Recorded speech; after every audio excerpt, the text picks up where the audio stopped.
Welcome back. Okay, so today we are diving into an explainer that honestly completely reframed how I think about my own daily actions. We're going to explore the deep cosmological roots of Jain practices. This is an ancient Indian religion that takes the concept of nonviolence to a level that is, well, truly mind-bending. I really want us to look past the surface-level assumptions together and dig into the actual metaphysical engine that drives one of the most rigorously ethical lifestyles on the entire planet. So, I have to ask, is it possible to live without causing harm to anything? I want you to decenter your human perspective for just a second.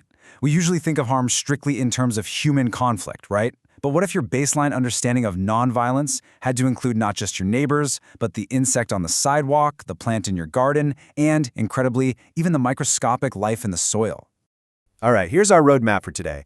We're going to cover Ahimsa, which is much more than just peace, then the mechanics of karma and jiva, everyday ethics regarding food and consumption, mindful speech and truth, and finally, how Jainism operates in the modern world. Okay, let's dive right into this. Section 1. Ahimsa, more than peace. Right off the bat, it is absolutely crucial that we dismantle a common myth. Jainism isn't just a strict diet, and it's definitely not just a generic call for world peace. At its absolute heartbeat is Ahimsa, a comprehensive ethical attitude of non-violence, non-injury, and non-harm. But here's the kicker.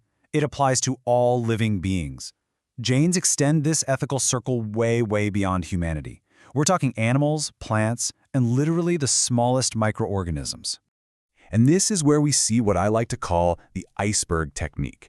The visible actions you might see a Jain practitioner take, like walking super carefully or sticking to a specific diet, while those are just the tip of a massive philosophical commitment. True Ahimsa evaluates the intention, the attention, and the hidden consequences behind every single action. If you act carelessly, you can cause harm without even meaning to.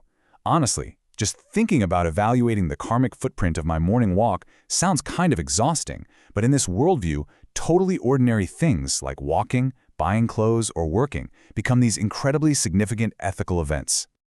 Let's move on to Section 2, the mechanics of karma and jiva.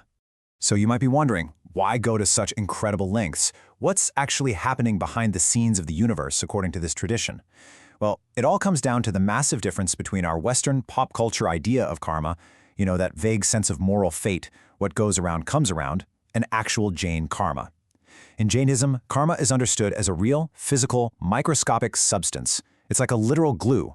It binds and sticks to the soul through our actions, our passions, and our ignorance. Violence literally glues karmic matter to your soul. No way around it. And what exactly is that soul? That is jiva. Jiva is the living life principle that exists inside humans, animals, plants, and microbes. And because jiva is literally everywhere, violence isn't just some social problem for Jains, it's a spiritual trap. Causing harm attracts that sticky karmic matter we just talked about, which traps the jiva in an endless cycle of rebirth. The ultimate goal here is moksha, liberation from this cycle entirely, and you can only get there by stopping the harm and cleaning the soul. All right, Section 3, everyday ethics, food and consumption. So how does someone actually live this out? Let's talk about indirect violence and connect these ancient metaphysical concepts directly to the everyday choices you and I make. The source material uses a really fascinating example here. Many Jains not only avoid meat, but they also avoid root vegetables. Think onions, garlic, potatoes. Why? Well, think about it. When you harvest a root vegetable, you completely destroy the entire plant, and you disrupt the countless microscopic jiva living in the soil around those roots. A single meal is viewed as this massive, cascading chain of production, harvesting, trading, and consumption. Invisible harm can be hiding at every single step of the way.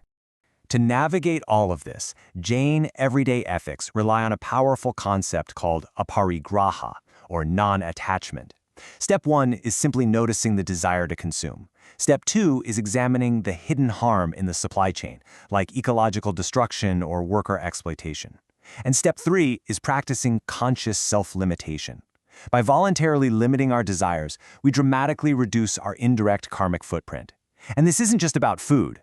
Whether it's buying fast fashion, upgrading our technology, or booking a flight, the principles remain exactly the same. Let's shift gears a bit. Section 4, mindful speech and truth. Now, what's really interesting here is that consumption isn't just physical. Think about our words. Think about how we text, tweet, and argue with one another today. Enter anekantavada. This translates to the non-one-sidedness of reality. It's the philosophical acknowledgement that any single human perspective is inherently limited.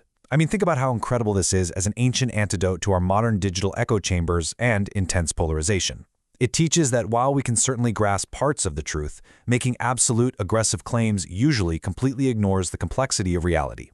And this brings us to a really challenging point. In Jainism, a true statement can still be an act of violence if its primary intention is to humiliate, shame, or destroy someone's reputation. I really want you to think about your own digital footprint right now. Leaving a devastating comment online out of anger. Actually, scratch that. Even a perfectly factual comment left just to humiliate someone, that binds your soul with heavy karmic matter, exactly the same as physical violence would. Speech is action, for sure. Which brings us to our final part. Section 5, Jainism in the Modern World. Because, let's be real, practicing this ancient faith in today's fast-paced, globalized society introduces some very real tensions. But Jainism is incredibly pragmatic. It's not about the impossible goal of absolute zero harm, because just breathing or taking modern medicine causes some level of harm to microbes. Instead, it's a structured approach to harm minimization. They separate harm into avoidable and unavoidable. You actively eliminate the avoidable harms, like skipping that pointless internet argument or passing on the fast fashion, while mindfully navigating the unavoidable harms required to simply exist. Now, we absolutely need to be careful not to romanticize this whole thing.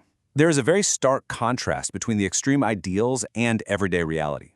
On one hand, you have ascetic monks and nuns who take radical vows of renunciation. They own practically nothing, and sometimes even sweep the path before they walk to avoid stepping on insects. But on the other hand, everyday lay people take adapted, lesser vows. They balance work, family, and mindful consumption, while providing the crucial community support that allows the monks and nuns to pursue ultimate liberation. It's an entire ecosystem.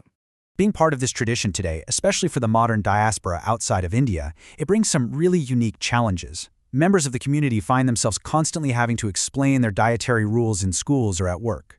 They're working incredibly hard to balance these ancient, profound rules with modern urban life. And perhaps most importantly, they face the exhausting challenge of avoiding the reduction of their deep religious faith into a mere lifestyle trend or a modern sustainability hack by outsiders. It is a full cosmological worldview, not just a diet plan. Which leaves us with this final, truly profound question, taken directly from the source material, regarding how we interact with the world and each other. Does my speech serve clarity, or only my victory? The engine of Ahimsa asks us to constantly evaluate our intentions, to recognize the life in literally everything around us, and to ask ourselves if our actions are serving to liberate us or simply binding us further. I really encourage you to take that question into your daily life today. Thanks for joining me on this explainer, and keep learning.